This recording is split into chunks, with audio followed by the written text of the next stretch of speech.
Episode 305. We are a little late. Listen, there's parties to be had. Somebody had some things they had to do. Maybe there was discussions in an Airbnb about some things that you just got to talk to a man about. Okay, that's all we got to say.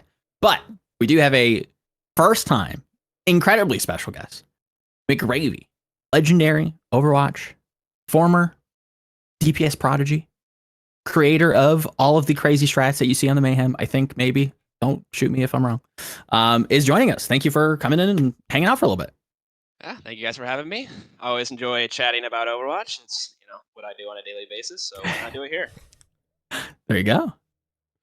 Is it still fun? As fun? Was like Overwatch 2 like a little uptick, like new stuff, and like how do you generally feel right now after such a long time in this game? Overwatch 2 definitely kickstarted a little bit in terms of like the fire that had going, but if I'm being completely honest, it's a job. Mm-hmm. It's definitely a job. It's not how I felt when I played. If I had to like put my stamp on it and say which one I preferred playing, but I definitely think I have a talent for coaching and I think I'm good at it. So it's a job and I put my, best foot forward as best as I can. But yeah, it's definitely not some insane passion that I have anymore like I did when I first started. Does it have work-life balance a little more? Yeah, work-life balance. I tweeted about it. It's so hard. I've been talking with other coaches in the scene, so I made that tweet. I think other people have reached out to me and said like, I know exactly how you feel. Like you're overworked, you're underpaid, and you get no credit. It's not as fun as everyone thinks it is.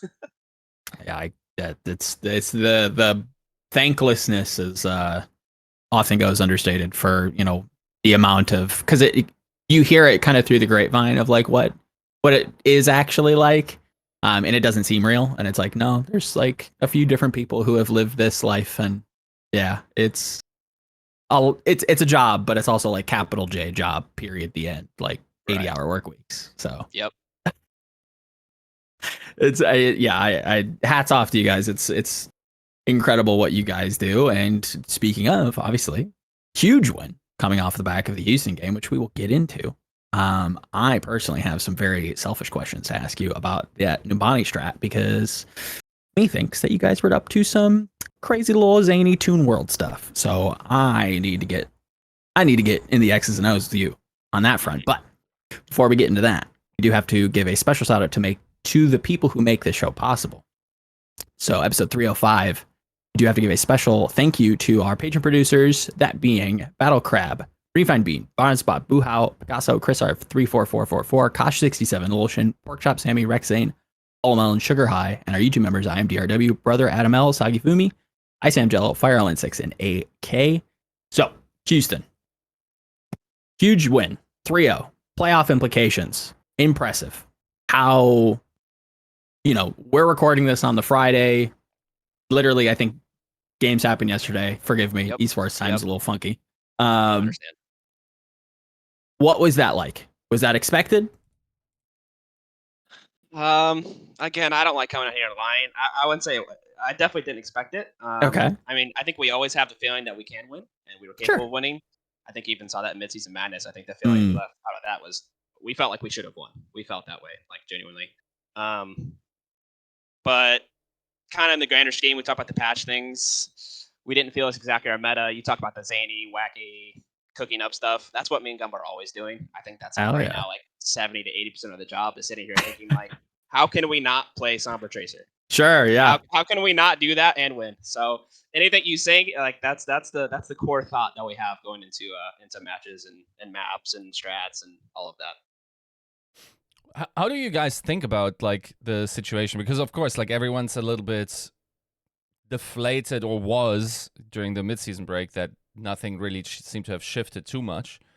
Like, and then now, it's hard to have a definitive say if that was proven wrong, or if it's just like a couple of new maps showed up, and of course that has some inherent implications, and there were like some slight changes, but like generally speaking, like, did you see like a new canvas opening up, like with opportunities as like the wacky zany, strategy creators, or were you deflated at the opportunities given?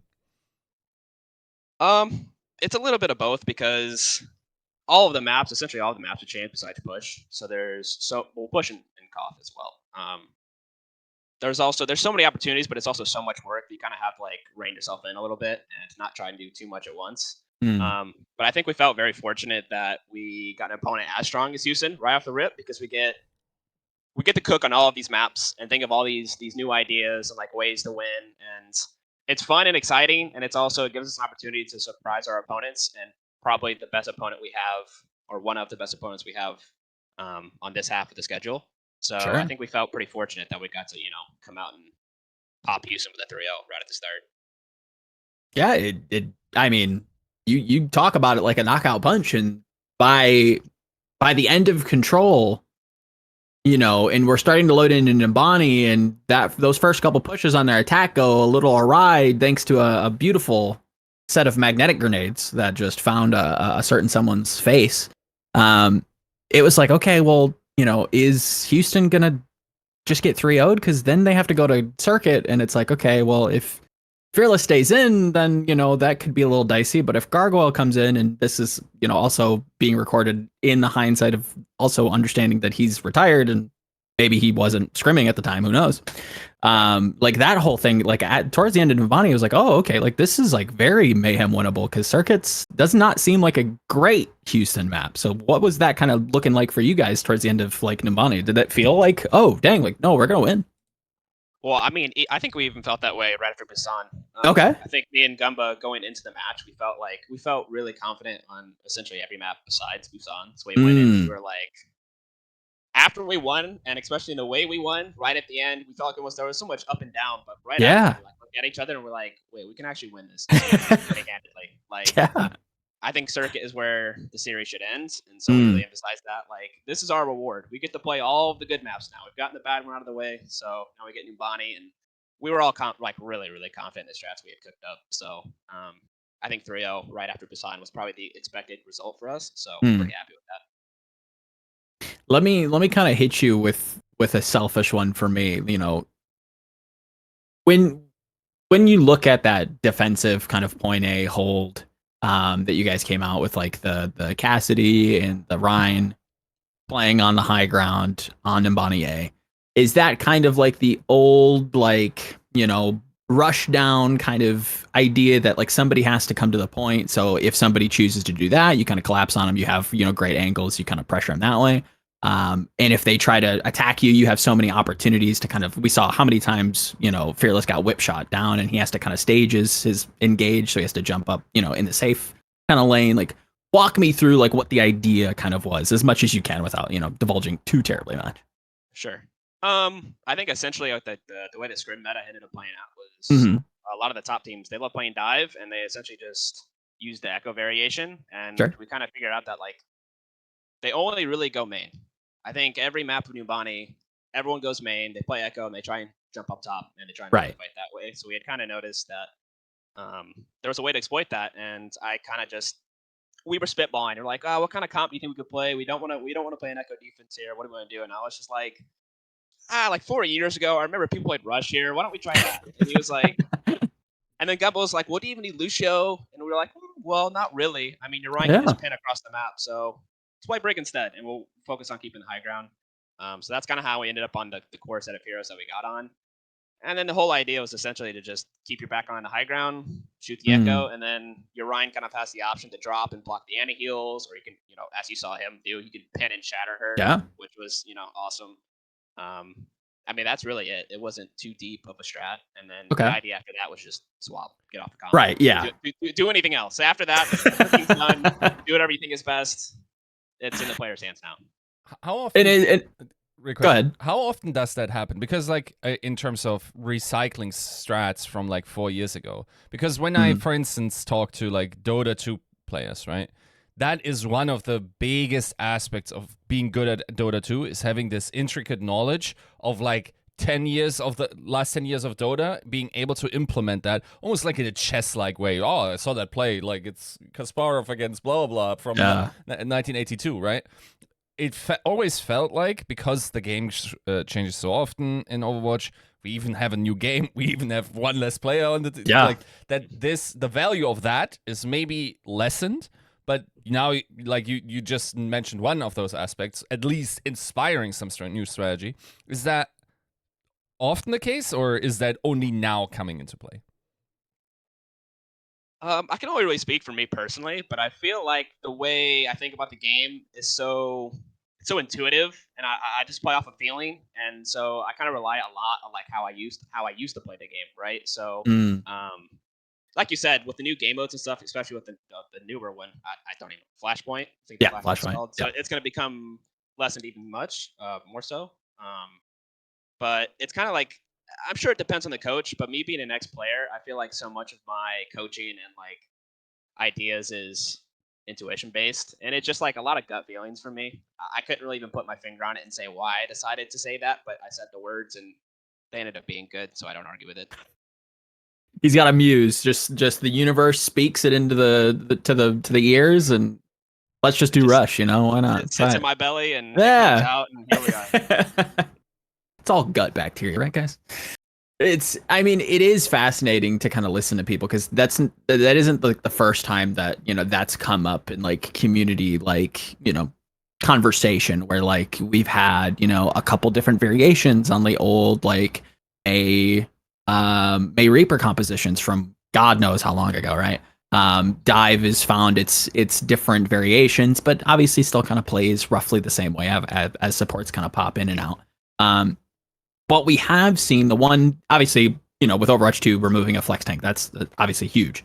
But the one thing that we are seeing Blizzard kind of ideate on are the maps, with, you know, most importantly, Gibraltar getting like a pretty significant change. Obviously, it's not in the map pool yet, at least not that I know of.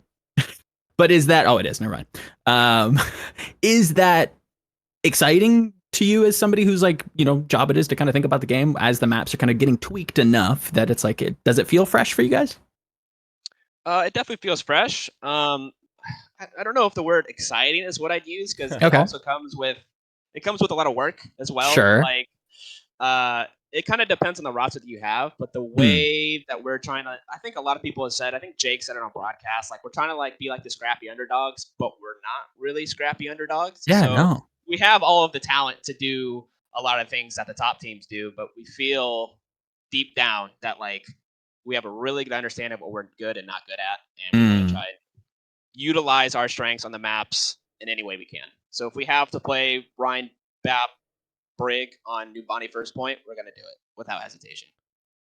I think that's like a mature way to kind of look at things. I think that's one of the things that like I think generally esports tends to lack, at least in the West, is like an identity, right? And it's very clear that you guys, yes, you may be kind of like put into the corner as like the unorthodox team, but at least you guys have a good grasp on like what you're comfortable with, what the players are comfortable with, and you know you are going to execute on, you know, the stuff that you guys feel like you're strong at.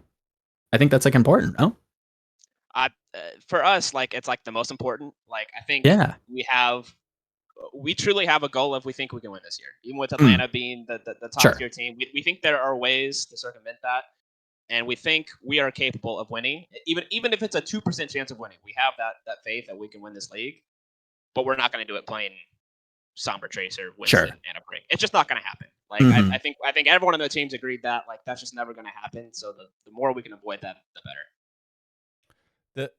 There was an interesting topic, I think, that even kicked off when I interviewed Gamba last year, where it's like different coaches have different ideas how much they impact the outcome of any given match.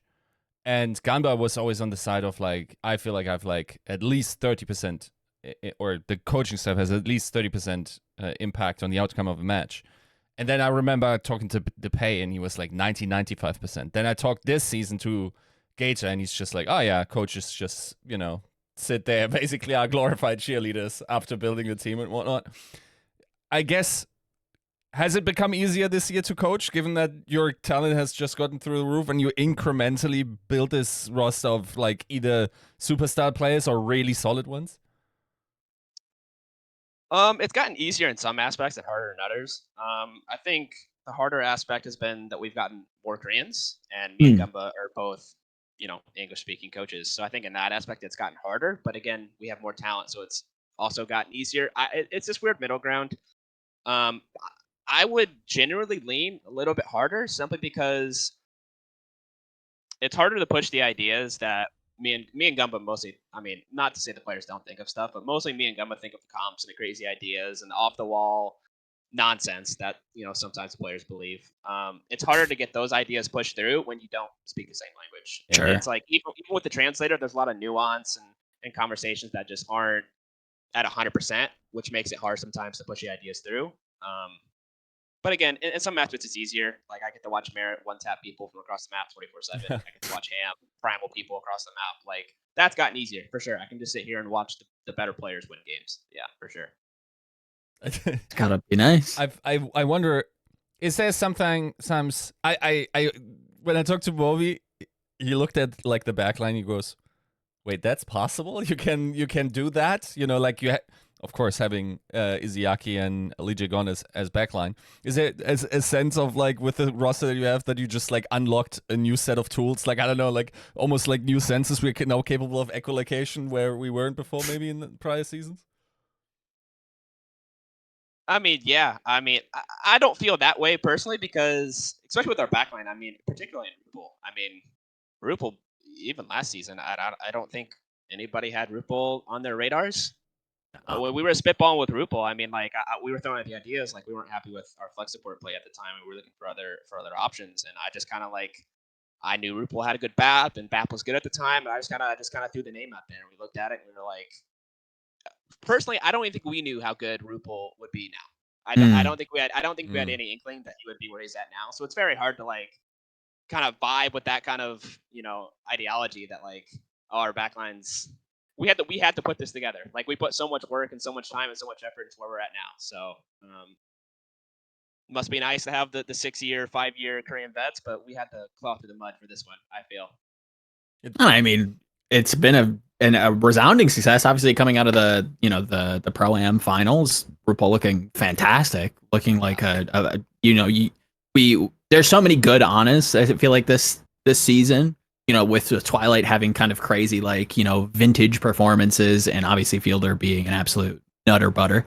But like Rupal, that last final game of his, like, I mean, come on, what an absolute all-star. That's got to feel like good for you guys, right? Yeah. I mean, of course it feels good. Like I said, when we signed him, like, the consensus was that he was a BAP one trick, Sure, through and through. Like, he hadn't really shown anything else. I don't even think he had played Anna like competitively that much, even in contenders. So the fact he's at where he's now is like an testament to his hard work. I mean, sure. he's such a hard worker. He's super coachable. That's like the number one thing I could say about Rupal is like, you can tell him anything and he'll try and implement it as best he can. So hats off to Rupal. Oh, for him. What also is super surprising, given the perceived or importance of the role, especially if you can't double up on flex, is to have a main support player, right? And I recently, like, when I talked to Reinforce and we had our hot takes thing, like, I just feel like it's insane that a team that, as you are, a budget team, is capable of securing Charong when other bigger spenders are in the market for a main support. And how do you miss, right? Like, how is it possible to let you guys have him instead of, like, honestly, I think that's a guy that should have ended up on the Shock, right? So how did you get him? I don't know if I'm supposed to reveal this, but I'm going to do it anyways. I think we had a certain amount of money left, and I don't want to list numbers because Albert. Sure. Yes. So I'm not going to do that. But essentially, we had a certain amount of money left, and we were talking with a couple other players, and we were kind of like, well, this is all we have left, and we need to fill out the main support role. And we had Ham. We had him, his +1 secured. We were like, go get the friendship buff. Get us the best number that you can, and we will do whatever possible to get to that number. And I think it was like, I can't give you what he gets paid, but like, sure, yeah, there was like a 30 or 40K diff between what we had and what he wanted. Uh-huh. And me, Gumba, Checkmate, and Sauna all took a pay cut. Ooh. Wow. We were that determined to get Chorong. We believed in the talent. We believed in the friendship and the synergy that they would have, and we were like, well, this is the piece. Like, if we want to win this year, this is what we need to do. Mm-hmm. So, we ended up sacrificing a little bit of salary to win some more, which I think we're all super happy with. No, what an investment! Jesus Christ. Yeah, I mean, that's if there was ever a time to invest. I mean, that's a big one. That's one to pull the trigger. Albert came on not too long ago talking about the power spike, and you guys are pushing that narrative. You guys are spiking hard. It feels like you're doing anything and everything to make sure this year is the Mayhem's year. This is the year. Like, yes, feels like anything that we can do, we will push for it and make it happen. Wow. Do you feel intimidated by Atlanta in that sense, in that goal? I mean, always. I mean, they got the cream of the crop.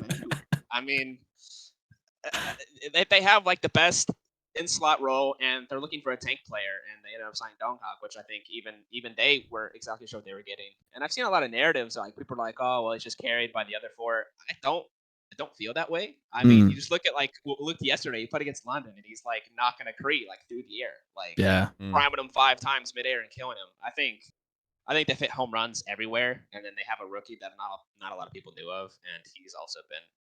I mean, he's been insane. I think Donghak's been really good, and I think he'll eventually end up winning Rookie of the Year. I think he's. Think so? Yeah, I think he's talented enough, and he's done enough in that team to earn that award for sure. 100%. I mean, he was the only playing rookie at midseason as well. The other rookie that was at midseason was Sauna. You know, like it's not. Do you feel this that there's like a sense of veterans now are more important just because there's less quality left in contenders? I mean, naturally, yes. Yeah, I mean, contenders should just. I think everyone knows it's always been. Every year it gets worse. Unfortunately, I think people want it to be better, but the steps haven't been taken, and I'm not smart enough to know what to do. Frankly, like I would love for academy teams to come back, but we all know that's not feasible. Sure, in the current climate, but yeah, I mean, veterans are really important right now, simply because just the lack of players, lack of initiative to even have players playing, contenders. And collegiate's been a nice little bump, but it's not nearly enough for what the Overwatch League really needs to feed the talent pipeline. Yeah, no, it's getting a little rough out here. It's not like it used to be. You did bring up kind of, Sauna obviously departing, going to London, Maka from NT, if memory serves. I think I remember seeing that from the tweet. Kind of walk us through how many times he clogged the toilet. Why was he just plugging the plumbing? I wasn't there physically, but okay, all right. I was getting messages. I was like, "Listen, he clogged the toilet," and I was like, "How did he clog the toilet?" He's like, "Well, he tried to throw a salad." I was like, "Wait, what?" Is that the Caesar salad? Okay, now it all makes sense. And I was like, "I think you're supposed to throw the salad in the trash," but he was. I don't know the reasoning. You're gonna have to ask him yourself. But fair play. I didn't want to embarrass him anymore.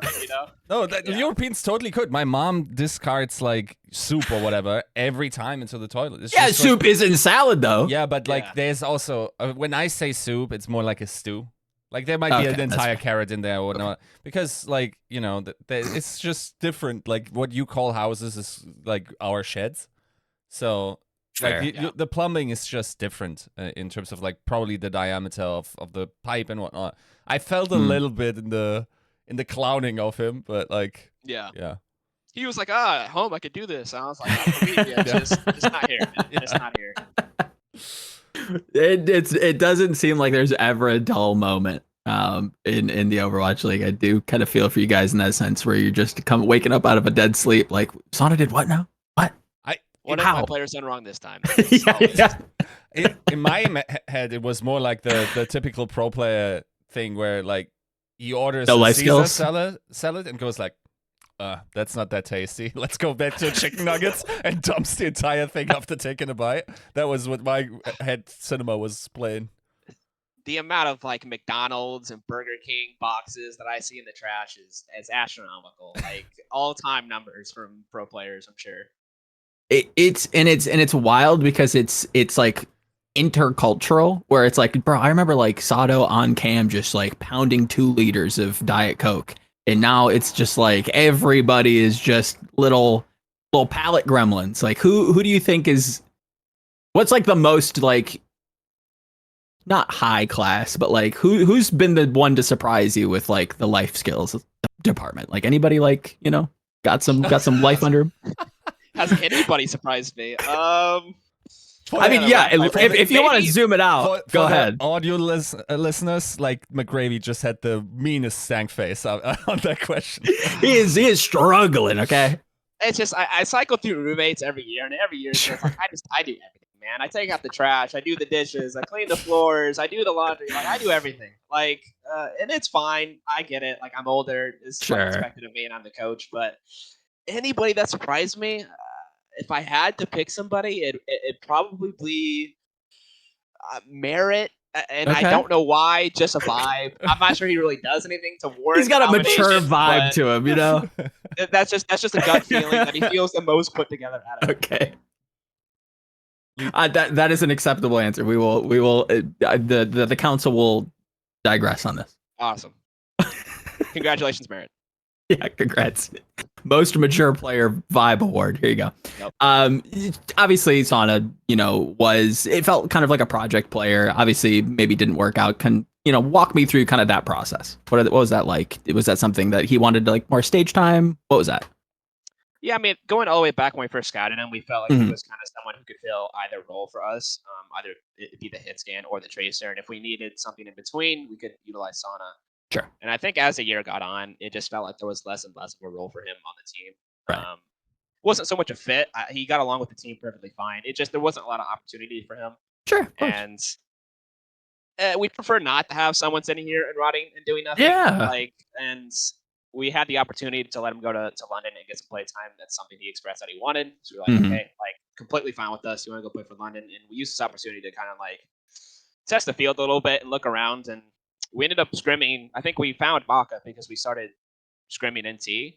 And again, I'm a big gut feeling kind of guy. I couldn't tell you the moment it happened or why it happened. I just felt like, listen, this guy's nading us a lot. I don't know how it's happening. This guy might be kind of good. And we looked at him. We were impressed, and here we are. I mean, I think like, and I kind of said as much on Twitter, but I'm like, we see a lot of like reactive roster moves. Obviously, this midseason has been phenomenal. I've always been championing like the hyper agile, like let's see some movement. We're not doing so good. How do we retool? Let's make some moves happen. And this is the year that it kind of feels tangible. But you guys are being almost like, it feels like proactive because it's, the way that Albert, you guys, I think Gunba also made mention, that you guys are looking more, for next year, obviously, with contracts being contracts, we don't, need to get too deep into the weeds there. But not everybody's going to be able to stay around forever. And if this is somebody that you guys feel very, very, strong about and can get to them early, it's like, dang, okay, like we got a gem early and we're starting the offseason moving. Like that's some incredible foresight. And I think you guys should be like, attaboy, like that's dope. I'm excited to see that. We just didn't see a need, particularly within the team. I think I saw a lot of points. People are making that we should try and look for a summer player, but frankly, like, who are we gonna go knocking for a summer player? Yeah. We're gonna knock on Doha's door, like, hey, do you still play Overwatch? By the way, like, hey, like, we gotta. Where's Libero? We gotta, we don't know too much about the blockchain, but like, do you want to come play for a little bit? We just didn't feel like there was a lot of opportunity to like, for a fact, upgrade our team. So why get rid of Sauna for playtime and then sign somebody to do the same thing? Yeah. Like, I think we were very clear with Maka that, like, I think Albert did his whole tweet chain. We kind of explained it, but he was going to play with this contenders team. We were going to put him on loan, and he was going to be taken until September anyways. So there's really no plan now currently to play him. Right. Just kind of a development piece for next year, and it kind of saves us some time, in the future. 100%. Was there anybody else in Korea that like kind of caught your eye and was like, oh dang, like, okay, like that's somebody to kind of put on the short list? I don't. Anybody worth mentioning? So I think we only scrimmed the one contenders team. I think we had pretty good scrim bookings. And we played Boston a ton. I think we played Atlanta a couple of times. So I think we had good owl quality scrims there. So I think NT was the only one that we did. I mean, as our job, we're always looking at players anyways. Of course. Me and Gumba both look at contenders all the time. So it's not like we just saw the one player and gotten fascinated. Like we've searched the field. We've done our research. Like, and this is the guy we felt, given the context and the scenario, felt had the most potential going forward. All right. Yiska, are you thrilled about mid-season moves? How do you feel?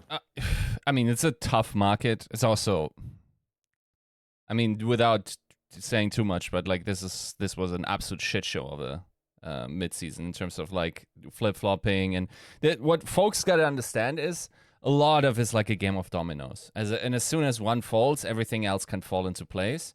But if you then change the rules on the domino chain, now you have a problem, and you have a scene-wide problem. Okay, and then stuff doesn't can't fall in for the one team, so it can't for that, and therefore there, and it's just super hard to find viable upgrades. More so if you're a Korean team that wants to find upgrades and also get a visa going.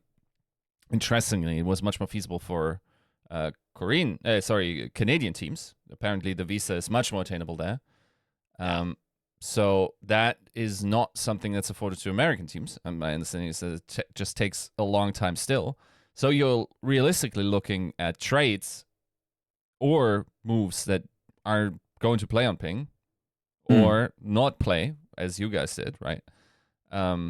So it's a very, very challenging situation. And if you already have a functional roster of 5 and you gotta abide by the 6-man rule, and you don't also want to be the most cynical assholes around, then you don't sign your coach. You actually try to, and in your situation, it actually makes some functional difference, because I think there is something to be said about getting in nice and early on players that are like hidden gems, because a lot of people will go gold digging right as the season ends in order to, like, who knows what's happening next year?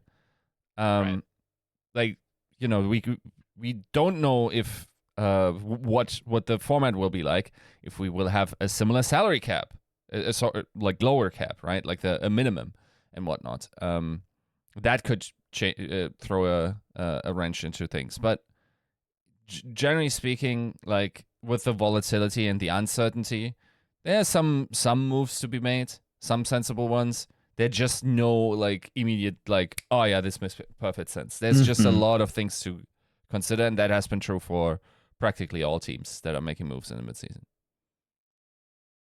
Yeah, I can't imagine it's easy to plan things when the, how to say this nicely, the landscape is like you said, it kind of decides on the whim, who can go where and why. And yeah, like you said, we really don't know what the future holds.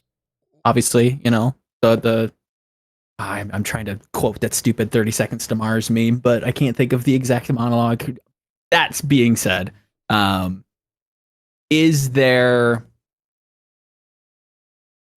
something that you guys are kind of looking forward to? Obviously, winning this season is obviously, probably factor number one.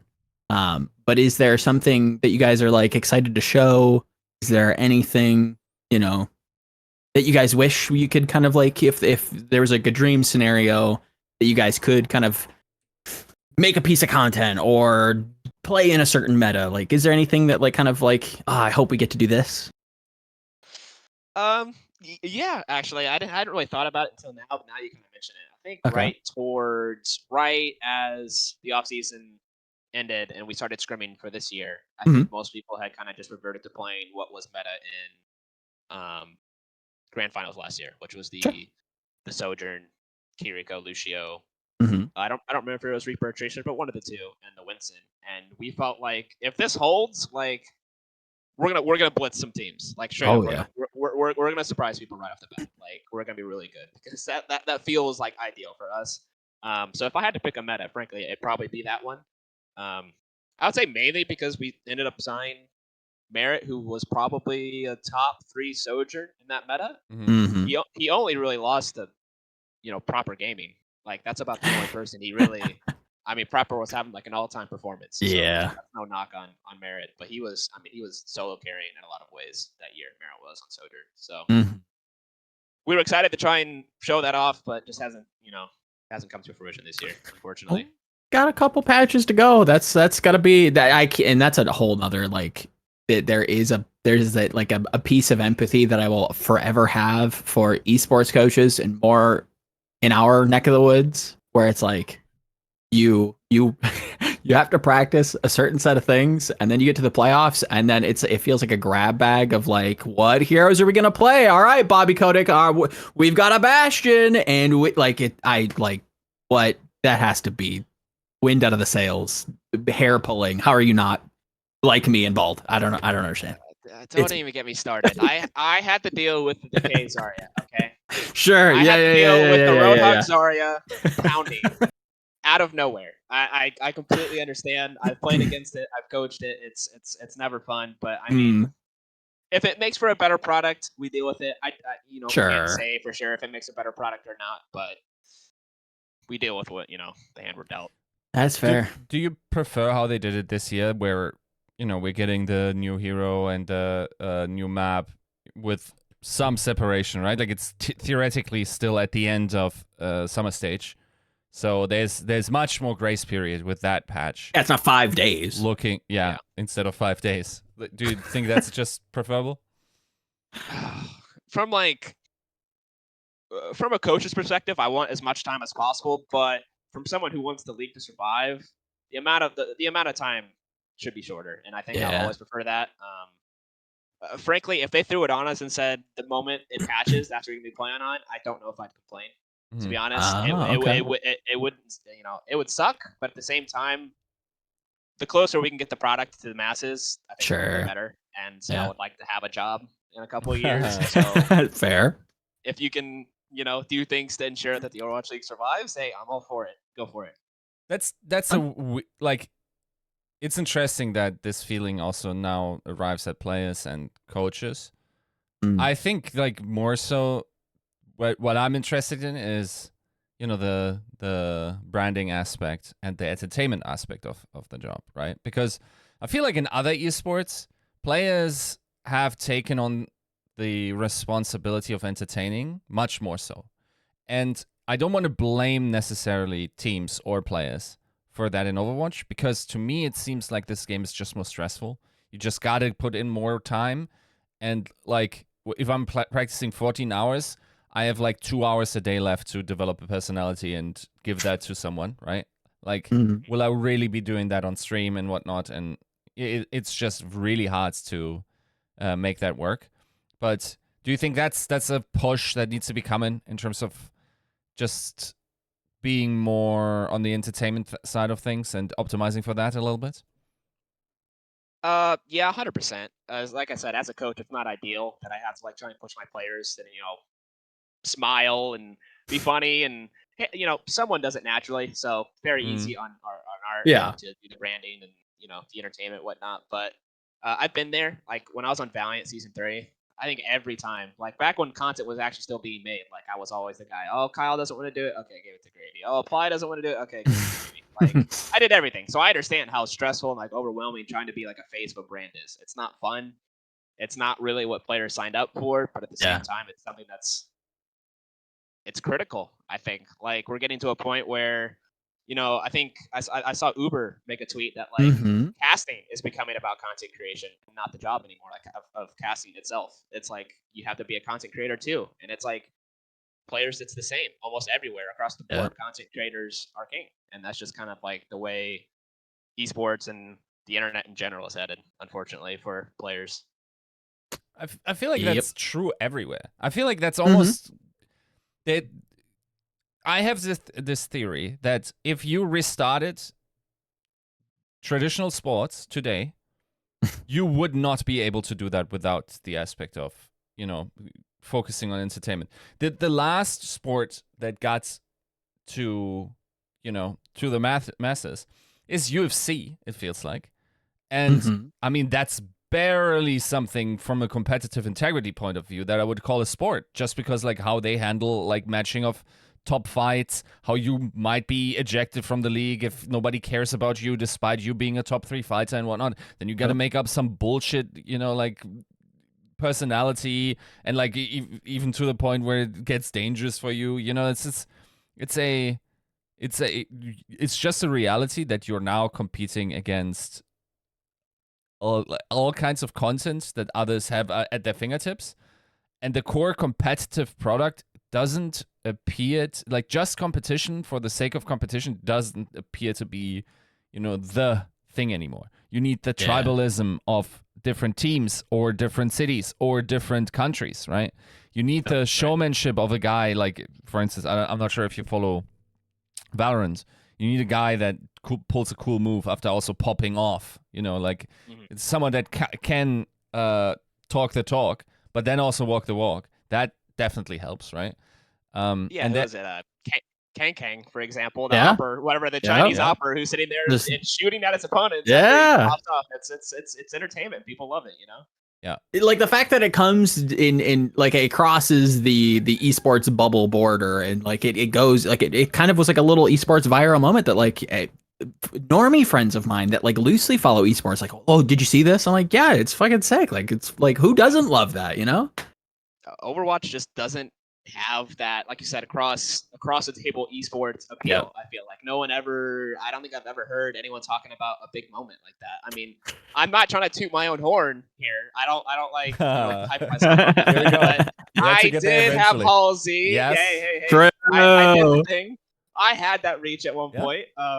And I'm not listen. I'm not saying my players should go buy bodysuits off Amazon and post pictures and reach out for attention, but there needs to be something, and I don't have the answer. But like you said, like with the media and the entertainment people have on their fingertips, especially with like big social like TikTok and stuff. My Lord.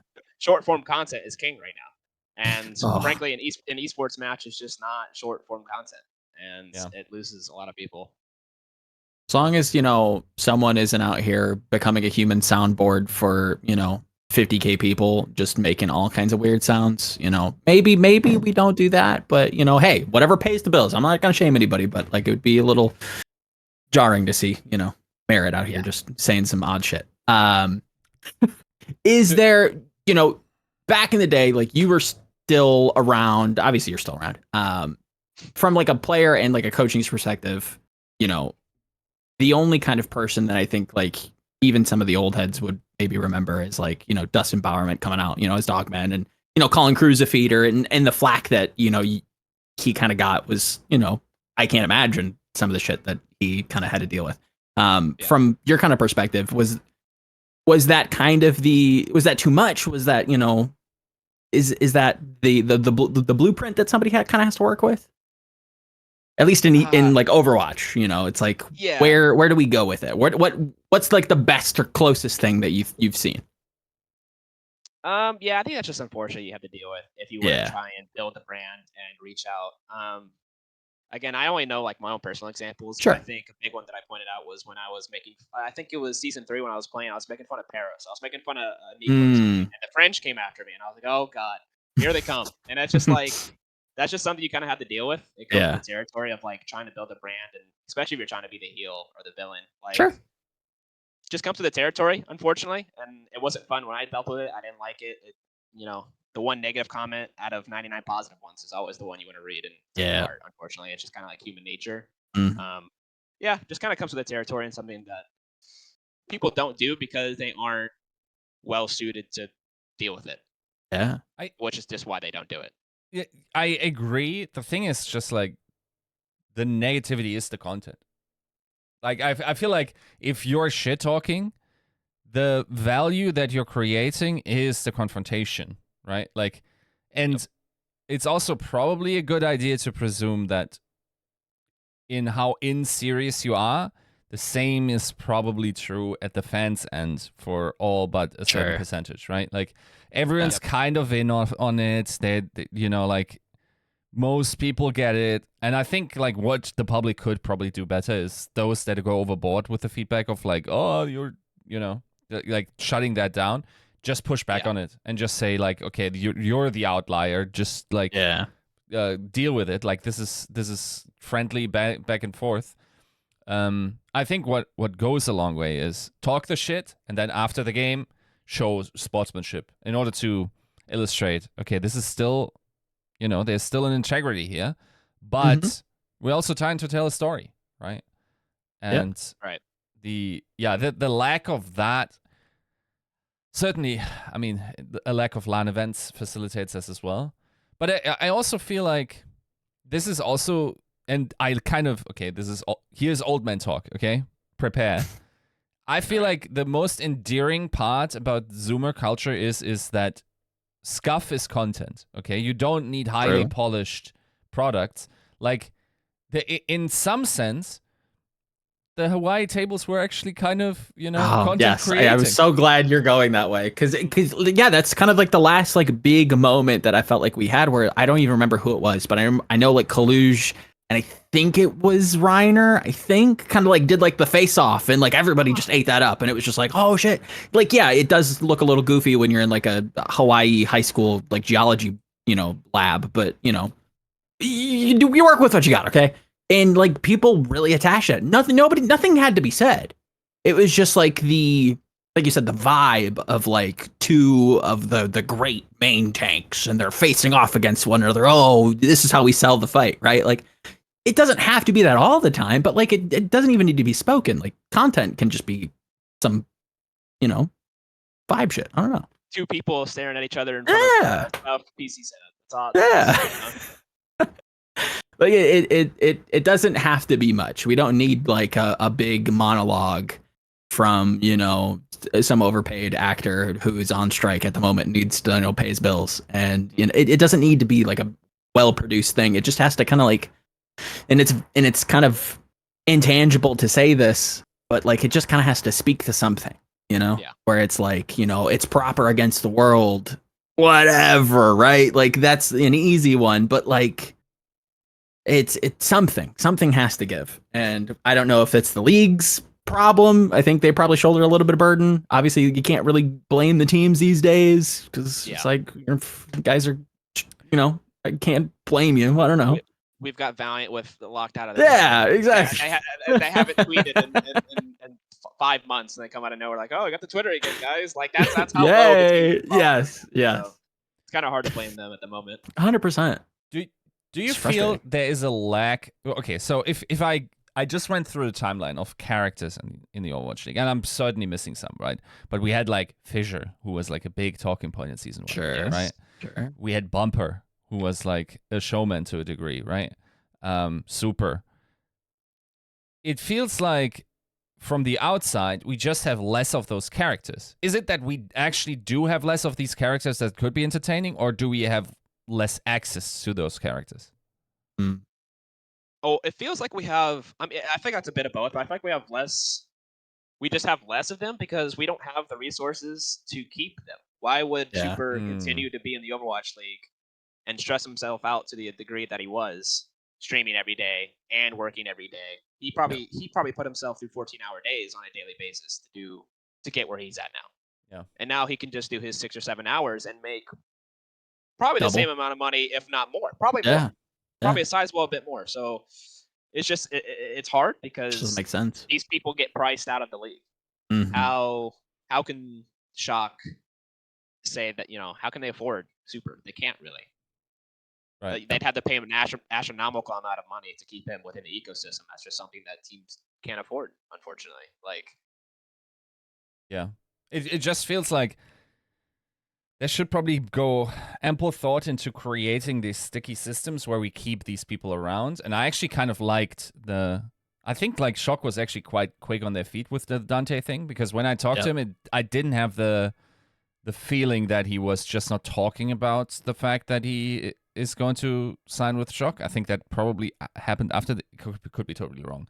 But to develop systems where there is a genuine concern for content creators where they can request some things. Like, for instance, I remember back in the day, like, for XQC, it was very important to have an American visa, so he was signed to Legion, and then, that is something that the org could provide. Honestly, for content creators, like, again, like, they're probably just as much or as little adult as the average pro player is, so helping 100%. Them with all the, other stuff to do, if you don't have an agent, teams functioning as an agent is pretty feasible. But also like having teams give the access to a clean feed that, for instance, Poco is getting now, I think.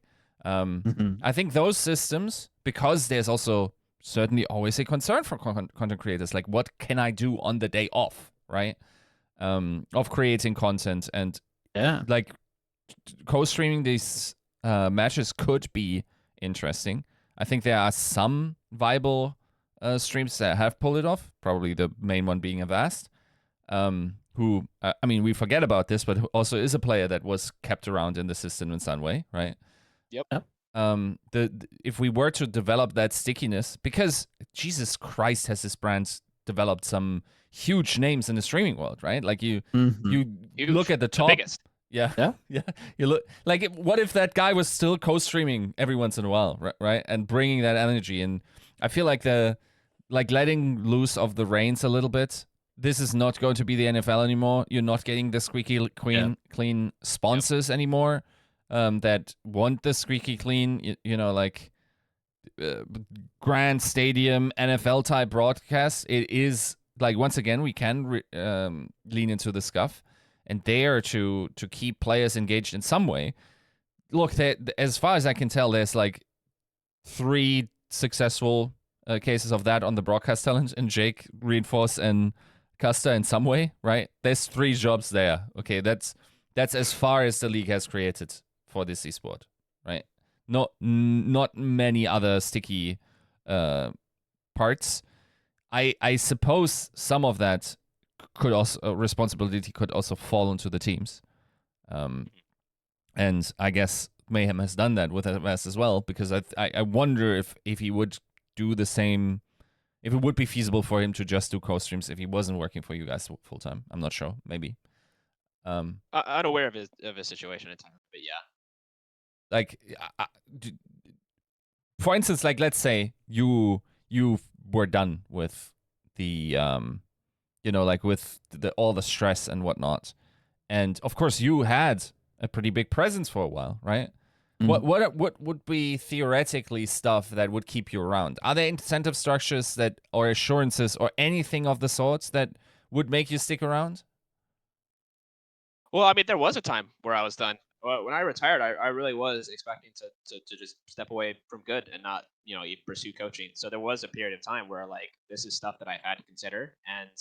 And you had mentioned Shock earlier with Danteh, and I think Shock's one of the few orgs that's really made an attempt to keep personalities within the scene. Because I don't remember when I did it, but I did. It was just one-off. They ended up opting not to do it with me anymore, which was completely fine. But I was paid for it. I did a co-stream with, it was me and Emo watching Shock right, yeah. on the YouTube. They did like their own little, I think they ended up doing it with flats, like long-term Emong and flats. I don't know if they do it anymore, because they were signed elsewhere. But they made an attempt with me, and I was paid fairly, and that was motivation to continue interacting with the league. And I did co-streams for a little bit. It's just hard when you're not.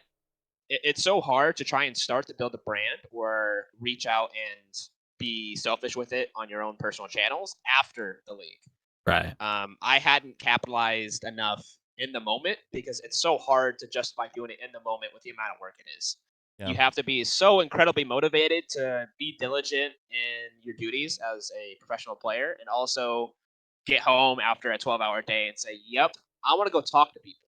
Yeah. I think most of the players don't want to talk to anybody after a 12-hour day. So it's hard. There has to be a major financial commitment from somewhere. I don't know if it's a team, it's the orgs, from somewhere to motivate people to create in the moment. So when the moment's gone, they can continue to interact with the league. Because from my end, I hadn't capitalized enough to financially say that, hey, this is responsible. It just wasn't responsible for me to stream to 90 to 100 people that I had at the time. It wasn't paying the bills. It just wasn't that in. Do you think that, okay, here's a radical idea that I don't truly mean, right? But theoretically, like an idea, and we had some of that, just not as widespread as I'm about to suggest, is have streaming incentives in the contracts, right? This is less and less the case now. What if you made it 100%? Every player has to, like, of course, this is way too radical, but. You say it's radical? I think it's.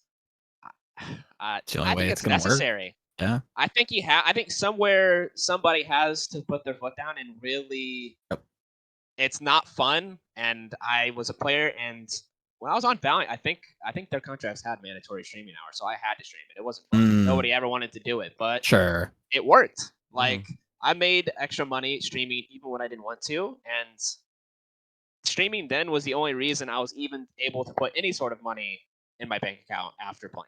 right? That was the only way. So it is radical, but somewhere someone has to like take responsibility and really like push for something major, because right now it's like year after year it just continues to go downhill. If it's mandatory streaming hours that's required, I'll stream. If you need coaches to stream, I'll do it too. I'll do my part. Like go full Rosie Riveter. Let's just get back to the war. Everybody man the battle stations. Yep. Is there a sense like, because it is like, there is a sense like everybody here is a competitor, right? Like everybody wants to compete, everybody wants to win, of course. However, there's only one trophy to hoist. There's only one team that technically can win. And if we're to be real honest, there's probably a handful of teams with the resources and the players that can even feasibly try to win, right? Yeah. Is there a world where a team towards the bottom, I'm not going to name any names, is there a team towards the bottom that, you know, as a, you know, a coach or as a GM, you can kind of, you know, mandate those streaming hours for the players, but then also kind of either find other ways to supplement that isn't just scrim time? You know, is there a way that you can dial that back to increase content, or is that just kind of a spit in the face to a player that like, that's not what I want to hear. Like, I want to win. Like, I want to get better. Like, is there a balance there that you could kind of, you think you could navigate? I don't know. I do think there's a balance, because we were talking about Scuff earlier, and I think I mentioned the Valiant brand, where it's like, sure, they don't really care. And I think that's a brand they can lean into.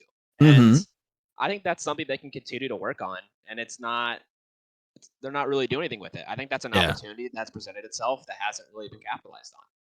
True. Like, I don't want to, like, I'm not trying to take any major shots here. I'm not trying to see teams like Vegas Eternal in the league anymore. Like, it's boring. Yeah. They lose a lot. They don't do any content. They don't provide anything besides free money for the people that want to play for a year or two. Yeah. Frankly. Yeah. Like, and that's just, I'm not trying to be the truth. Mean. That's just the truth. Like, they provided nothing of value to the league. I just don't see the reason to pay people nothing and lose. I would rather have, you know, I'm not saying to have signed streamers, but like, sign the people that are fun. Like, yeah, Shock has signed people right now. They signed Renko, and I don't think anyone was looking at Renko, and he's winning games, and he's like all giggly and laughing. Everyone loves him. Like, yeah. And I'm not saying the Shocks of the world need to go sign some tier 3 NA contenders player that no one's heard of. I'm not, you know, not trying to take shots at Renko. Renko's a good player. Sure. But it's working. Like, there needs to be something. And like, teams like Vegas need to take these risks, or, you know, mandate streaming or some sort of content, anything. Provide anything of value to the league, because there's too many bottom feeders that are just that, bottom feeders. Bit of a leech.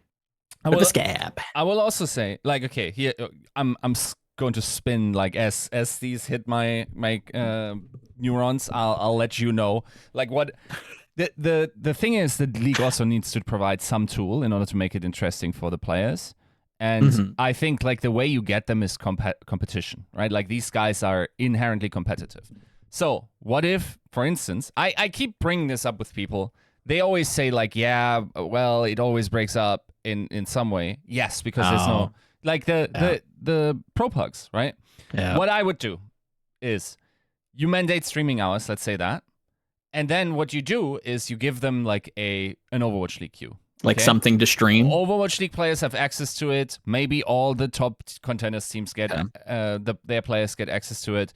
Maybe the top ladder stars each season get access to it, and then they play for, like, if I don't know, a prize pool per role for the, in the end, top rated player. And if you want, at the end of the season, put him next to the or put him up at the grand finals, and also honor those guys for winning the, you know, Overwatch League pro-pug $10,000 stuff. The drama of fighting for that, and I promise you, it will be a nightmare to moderate, because people will absolutely group up. They will absolutely stream snipe. They will absolutely queue snipe. They will throw matches and whatnot. It would be hard to moderate.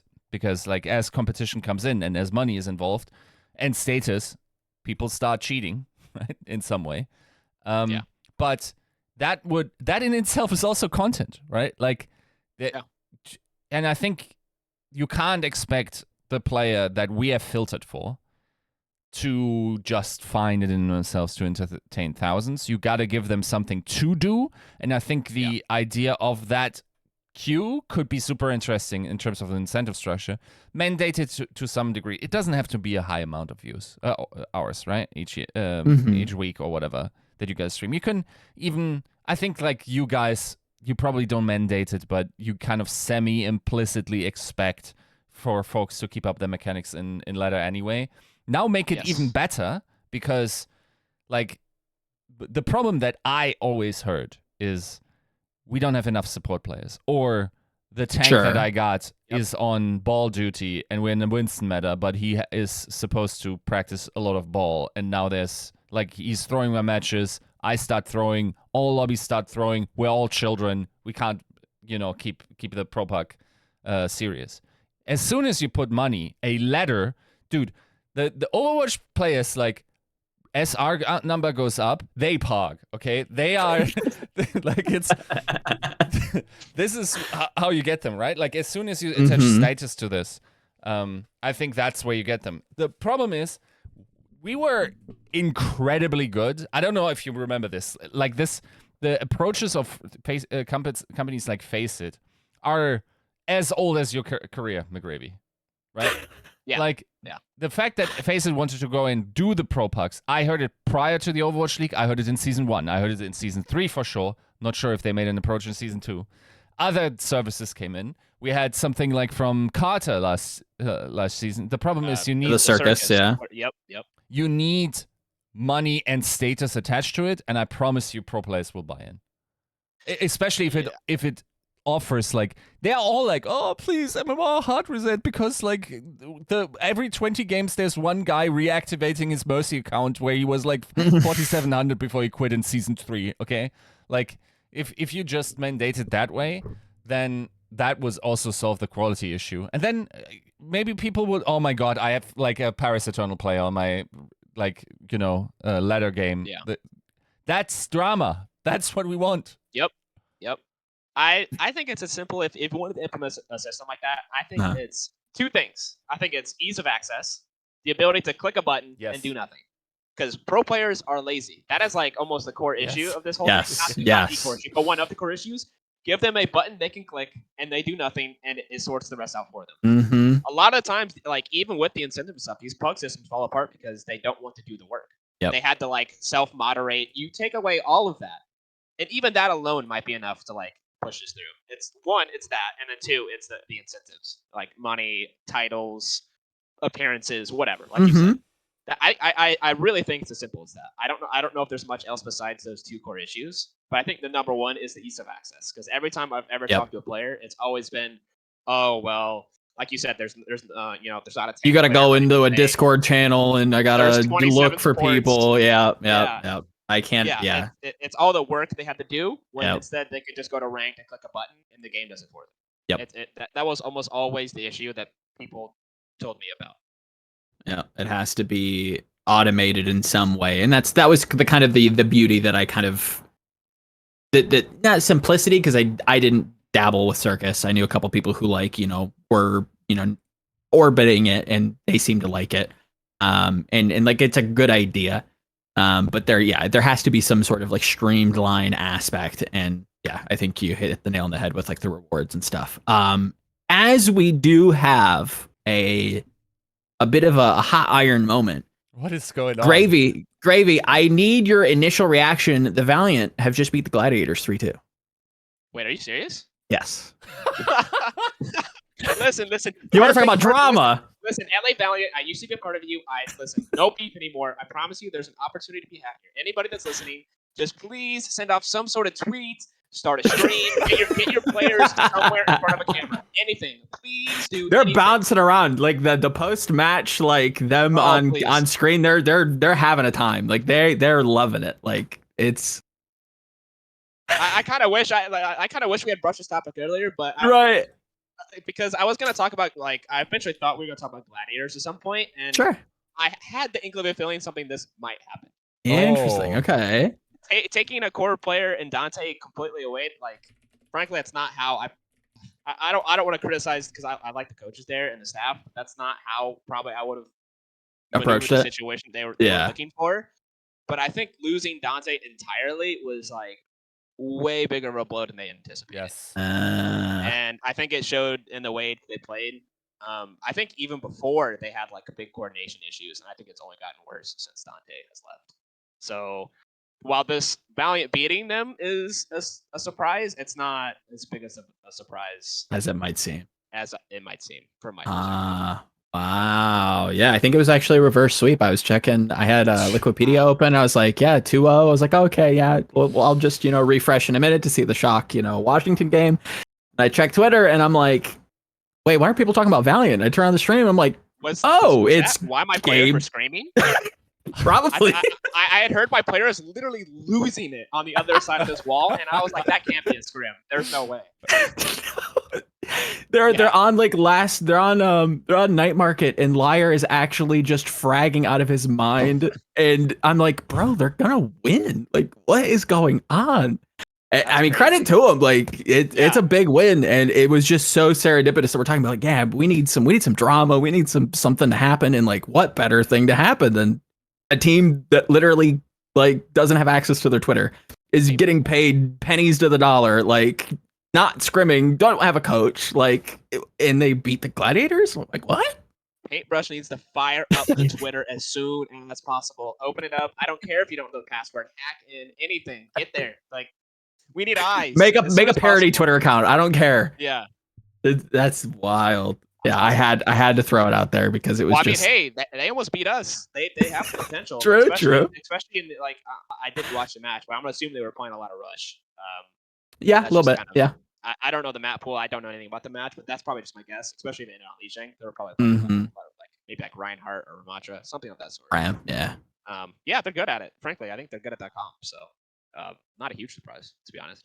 Okay, all right. Today got a whole lot more interesting. Jesus Christ! That's a pick'em's buster if I've ever seen one. Yeah. Dude, as we kind of go ahead. Real talk, like you guys gotta for the audience, you gotta understand what just happened, right? This is a team where they were signed before the season so shortly that they didn't have initial scrims because nobody knew the fuck that they even were a team. So they were like 3 weeks late to scrims with Overwatch League teams, scrimming contenders teams. They're playing on their own freaking PCs, right? Like they didn't get anything from the org. They're all probably on cynically minimum. They're 6 players, their coach that has to do practically everything, right? Their general manager is a league coach, okay? Like, all of this is a joke, right? And then you have, admittedly, a also hurt LA Gladiators that still had a really solid budget, I would say. That said, here's the silver lining. I think the problem of signing someone in the main tank position that's now on ping, that's a play that you only make if you want to, like, that's an implicit admission of like, we're just going to lose here and we hope to get it back in play-ins and gain by the time it comes to playoffs when we need maybe, like, we're convinced Monkey will stay. We need a better player on the hero. He won't be playing that well on ping, but hopefully we can get him over to playoffs and make that happen, right? Yeah.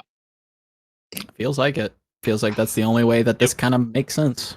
It was just a strange move. Like I feel like you have to completely replace your tank with another tank and have no other backups. It feels like pure desperation, but it didn't feel like they were in a pure desperation kind of mode. Like they barely skipped out of making mid-season madness. Yeah. It wasn't like the end of the world. Just from my perspective and like what I've heard, like I just figured, again, I'm not calling for players' jobs and I'm not advocating for people to lose their jobs. That did not feel. It felt like they had excess in the DPS position, and I thought they were going to maneuver that way, where they end up adding a tank and subtracting DPS and then getting there. I never expected them to just minus tank, add tank. That's not what I expected, Glads. But here we are, losing the Valiant. So Jesus Christ, that's insanity. And also, like, you got to say, What a like, world. like Zika has been playing very well all season. Yes. Like Yeah. that folks aren't more active in trying to get him. Like I talked to him. Yes, there's a buyout, but like I can't imagine it's like a large buyout.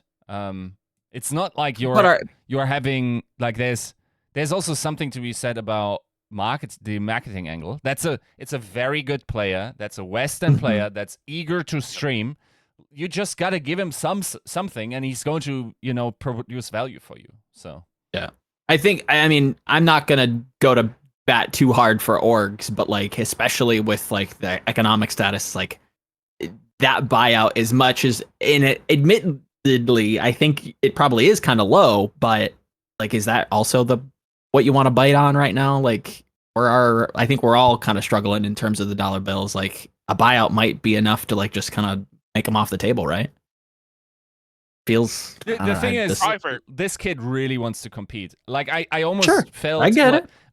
My mid-30-year-old ass had some parental feelings seeing him talk about like money and like future prospects and just wanting to play Overwatch, and he's not interested in collegiate, and he just wants to work at his craft, right? Like that's a kid that will pay his own buyout. Unfortunately, it absolutely shouldn't.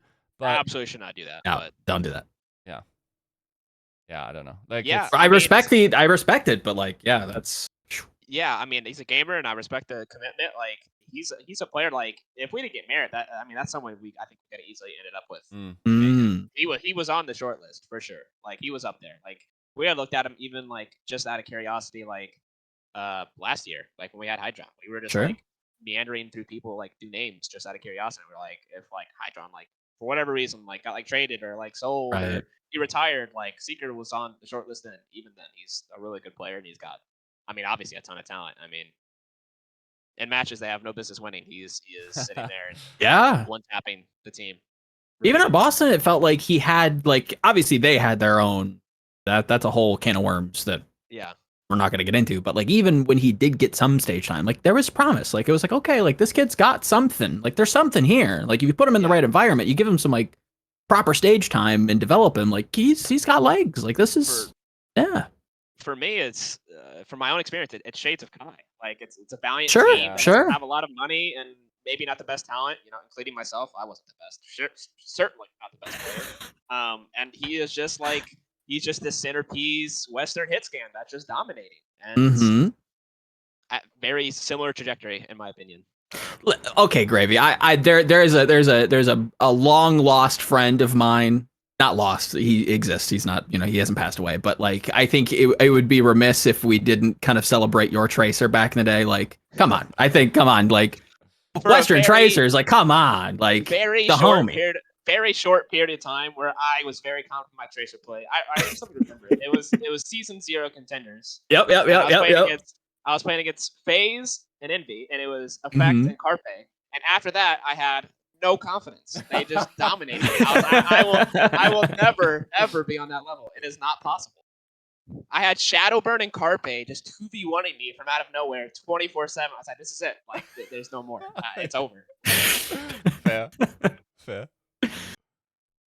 As we kind of, get towards the end of the show, we do have some future matches for you guys to kind of, pick through.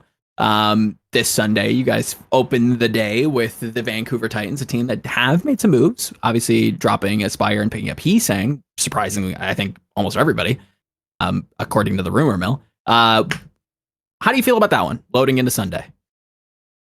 From a coach's perspective, I kind of love the move. Okay.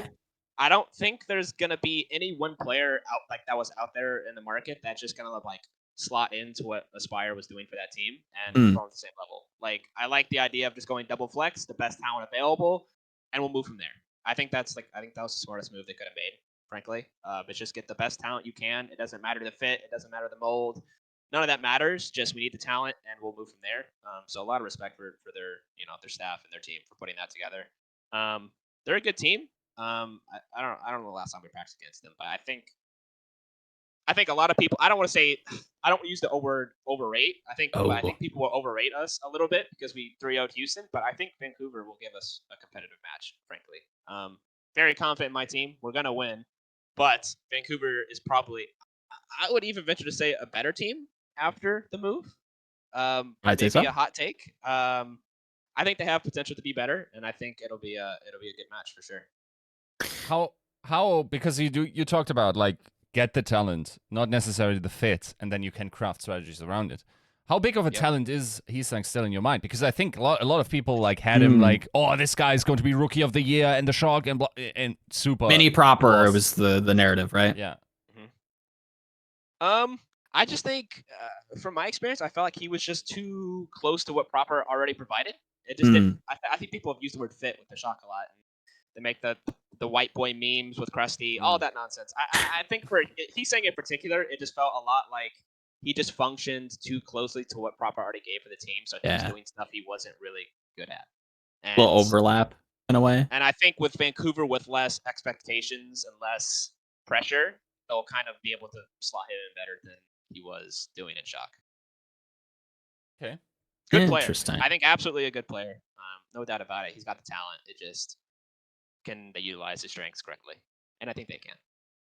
It's interesting because theoretically, I feel like this team has been playing above the perceived value of their parts all season, and if that's something that they can give Hisang, that could be interesting. Like in terms of the quality that's coming their way. I'm also interested if they have like who's going to give, in terms of between Sugar Free and Hisang, who's getting their picks, because there is a healthy amount of overlap, right?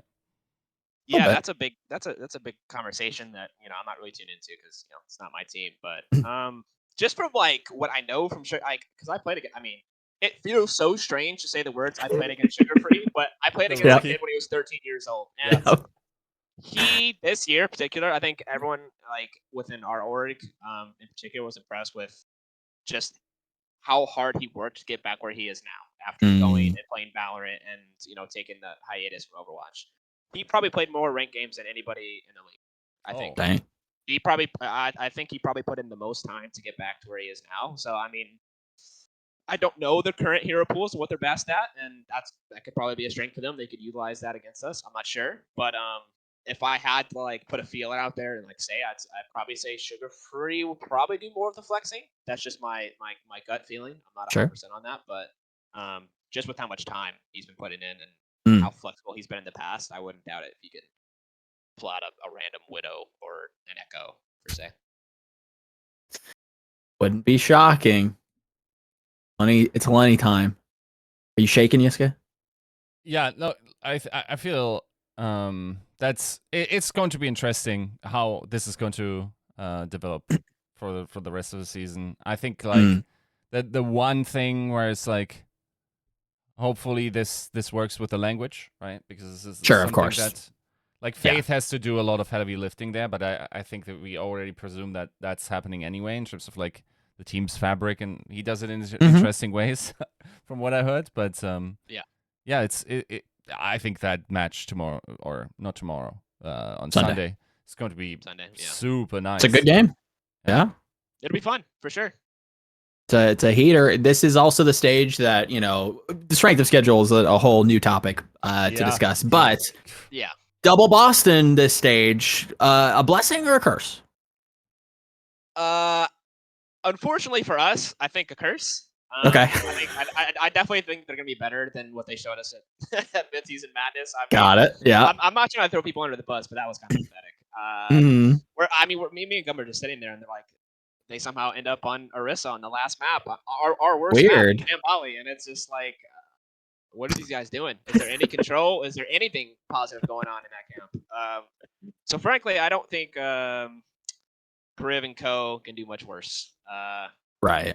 I love Kariv, but gotta try and put him down when I can. But they'll be a good team for sure. I think they'll only get better. So unfortunately for us, a curse, but I'm excited to see how they grow. Beautiful, beautiful. New York should be, dare I say, light work. I try double not to throw Boston that word around too much. Okay, all right, fair. Don't want to. I'll go knock some wood. Well, the moment I decided we need to like reel it in a little bit on like how much we underrate our opponents was Valiant. I was sweat. I was map 5. I was shaking my boots. I was like, no more. We like every match is. We're a great team, but we still have to take things seriously. 100%. We'll prefer for Pixel just as much as we do a Boston or Atlanta. Fair play. I think that's very mature. Very mature. As we kind of wrap up, Yiska, any final questions? I was wondering, like, I was it someone that said it? I had this take that Infernal, just like from the talent, if I want to use your framing of the thing, of the concept, is pretty high up there, right? Like, if you put these guys in like NA and have them practice, they could be much better than what they showed at midseason, right? Yep, agreed. Did that come out in scrims? Yeah, I don't remember. I'm really bad at remembering scrims. If I remember correctly, I think Infernal had us pretty handedly when we were practicing in Korea. Oh, okay. To be honest, like I think both the APAC teams we played had us. I mean, Hangzhou beat us in the match. I think they have the tools, but like you said, I think the practice level is so low in APAC, and especially the meta is so limited that against a team like us in particular, I think they struggle because we don't. We're not Spark. We don't play Sombra, Tracer, Monkey everywhere. Literally. Yeah.